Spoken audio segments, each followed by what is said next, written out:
Филиппинд ирснээс хойш байгалийн сайхныг биширж шинэ газар бүрээр шинэ мэдрэмж авсан үнэхээр онцгой аяллуудад хамраглаа. Бидний тэсэн ядан хүлээж байсан өнөөдрийн аялал Осло.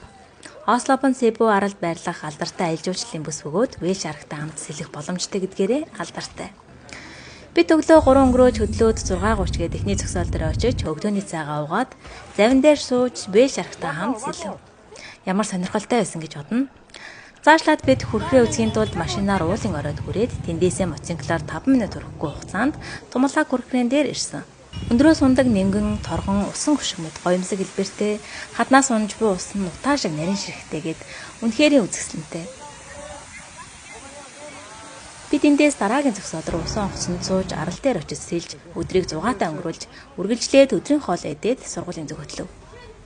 Өдөр бүр нэг шинэ адал явдал, шинэ сэтгэл. Филиппин улс хүүхдүүдэд зүгээр нэг хэл сурах орон биш, харин дурсамж бүтээж өөрийгөө нээх гайхалтай аяллаа эхлэл болсон.